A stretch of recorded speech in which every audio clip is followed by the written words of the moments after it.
9 minuts passen de 2:15, seguim aquesta setmana inaugurant temporada i encetem nous espais. En aquest cas, el que ens ocuparà els propers minuts, els nostres protagonistes seran els que hi ha darrere dels noms solidaris. I per començar, Oriol, avui un convidat de luxe, no? Tot un privilegi. En Màrius Serra i Roig fa més de 20 anys que publica llibres. Tot i que ja comptava amb algunes obres publicades, es va donar a conèixer el 1994 amb la novel·la Mon oncle. El 2006 va guanyar el Ramon Llull amb la novel·la Farsa. Serra és, a més d'autor de mots encreuats, articles, estudiós i col·leccionista d'enigmes, jocs de paraules i tots els fenòmens de la ludolingüística.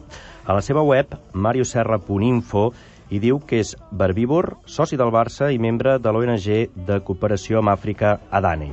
I per motius personals manté una forta implicació amb dues entitats més, Nexe i Fundació Catalana Guimbarda, dues institucions que es dediquen a tractar i confortar els malalts d'una agressiva encefalopatia degenerativa. Durant anys, en Màrius hi va portar el seu fill Lluís, que patia una paràlisi cerebral. Nosaltres volem conèixer la seva vocació solidària i és per això que el tenim amb nosaltres aquí a l'estudi.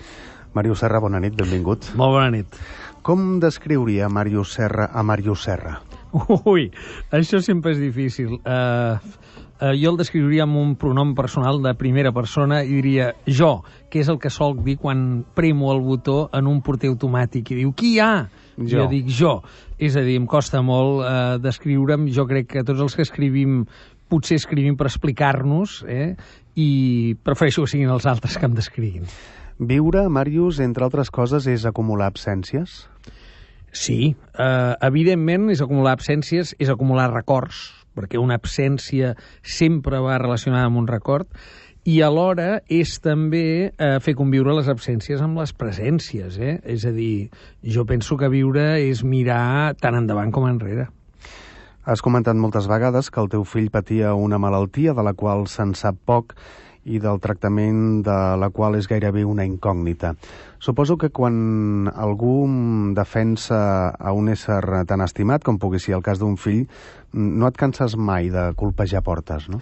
Certament hi ha una fase clarament mèdica i molt comprensible quan no hi ha un diagnòstic, que és primer començar per aquella cadena, no?, de dir què té. Després ja veurem com es pot tractar això, però esclar, si ja comencem que no sabem ni què té, això provoca una certa inquietud i un cert neguit. El que passa és que en el cas del Llullo i molts dels nanos que jo vaig conèixer d'aquest mateix entorn, com que la diagnosi mèdica tractant-se de malalties de caire cerebral és molt incerta i en tot cas és a les beceroles, és molt important també fer un clic, fer un pas següent, continuar picant tantes portes com calgui, però deixar de veure-ho com un objectiu immediat a esbrinar què té i començar a conviure-hi en el sentit de com és, no? No pas què té, sinó com és. És més important adonar-se que allò que evidentment té una dimensió patològica és també la quotidianitat. I això, en certa mesura, relaxa i en certa mesura t'ajuda per entendre'ns a normalitzar amb tot el que té de perniciosa aquesta paraula la teva situació, la teva vida. Però deixa'm dir que ets un privilegiat perquè l'objectiu, en la majoria dels casos, l'obsessió és sanar, o hauria de ser sanar, o és sanar. Sí, absolutament. Aquesta reflexió que fas objectivament és perfecta, no? Però clar, hi ha els sentiments. Sí, clarament. A veure, jo de tota manera entenc que hi ha un recorregut. És a dir, jo parlo, el meu fill va néixer l'any 2000, i va morir el juliol del 2009, ara fa un any i escaig, i per tant parlo des d'una perspectiva diferent a la qual et parlaria si estiguéssim parlant l'any 2002, no?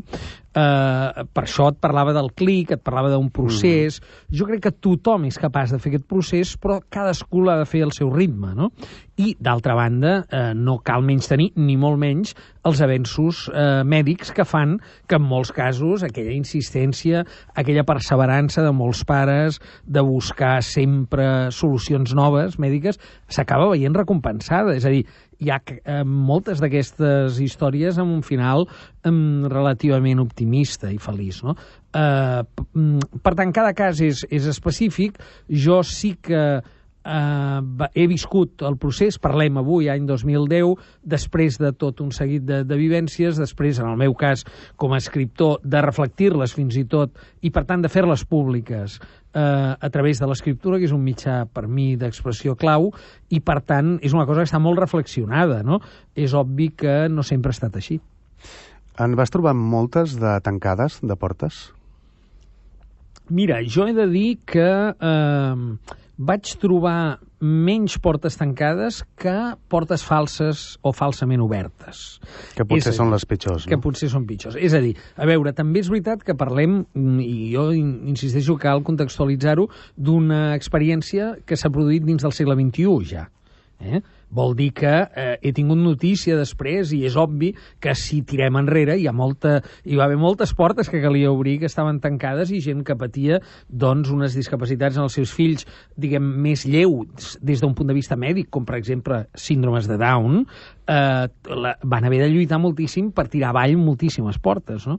Ara bé, en la meva experiència dins del segle XXI va ser més perilloses les portes falsament obertes, les falses esperances, les medicines falsament alternatives, o en tot cas vies i camins que sospitaves que en certa mesura estaven jugant amb la teva necessitat. Perquè, òbviament, perdona, ho proves tot, no? Sí, i a més jo ho defenso plenament. Jo sóc racionalista, sóc defensor de la medicina dita tradicional, però tinc la ment absolutament oberta i puc comprendre que qualsevol pare pugui arribar a creure en extraterrestres i estaria disposat a admetre-ho amb pèls verds, m'és igual, si allò serveix perquè la seva criatura tiri endavant. Per tant, respectant tot, és obvi que hi ha vies que hi juguen amb aquesta necessitat, no? I per tant, jo crec que també és sa i saludable posar-ho en qüestió. Ja vas escriure sobre el teu fill el llibre de com s'escriu una novel·la. Què et va fer després escriure Quiet i descobrir-nos una part teva tan íntima? De fet, quan escrivia el de com s'escriu una novel·la, que tot i aquest títol que sembla un manual d'escriptura, en realitat és la biografia d'un projecte literari, d'un llibre, un llibre així, que jo me l'estimo molt, és molt especial, molt atípic, no? Mon fill hi va aparèixer, i va irrompre, perquè allò era la història d'una novel·la inacabada i, com que era una història de no ficció, anava resseguint en certa mesura l'agenda, i esclar, a la meva agenda hi havia moltes visites a metges en aquella època, i d'una manera molt poc premeditada hi va irrompre, i aleshores, bé, en certa mesura vaig trencar el gel, i vaig trencar el tabú que pot significar parlar de la intimitat, perfectament comprensible, i sobretot quan aquesta intimitat inclou doncs, la malaltia, inclou el col·lapse, la crisi, el fracàs, la por i tot el que implica una situació com aquesta, no? Aleshores, jo sabia que n'acabaria escrivint sobre ell perquè, carai, els escriptors, o en el meu cas, jo escric sobre moltíssims temes que m'afecten amb graus diversos. Una cosa, diguem, tan intensa i que m'afecta d'una manera tan radical com no anava a escriure sobre allò. Però vaig trigar anys en trobar la manera. Vaig trigar anys en saber de quina manera volia escriure sobre allò, perquè realment és un camp de mines. És un tema molt delicat, és molt senzill caure en el victimisme, és molt senzill fer trampa, no?, amb això, i buscar la llàgrima. Tens tots els ingredients, no? Un nen, una malaltia, és molt fàcil fer plorar, i jo detesto profundament el xantatge emocional en general a la vida i també en les obres d'art, no?, a les que utilitzen, de manera que no va ser una cosa gaire automàtica fins que finalment vaig trobar la manera i vaig acabar escrivint Quiet. Ja sé que és un tòpic, però Quiet en serveix com a teràpia? A veure, jo quan ho vaig publicar era una de les preguntes que probablement em prohibia a mi mateix de fer-me. Quan me la van començar a fer, jo deia, home, a mi escriure Quiet m'ha servit de teràpia de la mateixa manera que a molta gent li serveix de teràpia anar a prendre un gin tònic amb els companys de feina, quan surt de la feina i explica tots els seus programes. Si allò és una teràpia, això també, no? Però vull dir, no des d'una òptica més mèdica. Ara bé, he de dir que amb el pas del temps i amb les traduccions a les altres llengües i tot el feedback de lectors que t'escriuen, a molta gent li ha servit com a teràpia la seva lectura, o almenys així m'ho han fet saber. Jo quan busco la paraula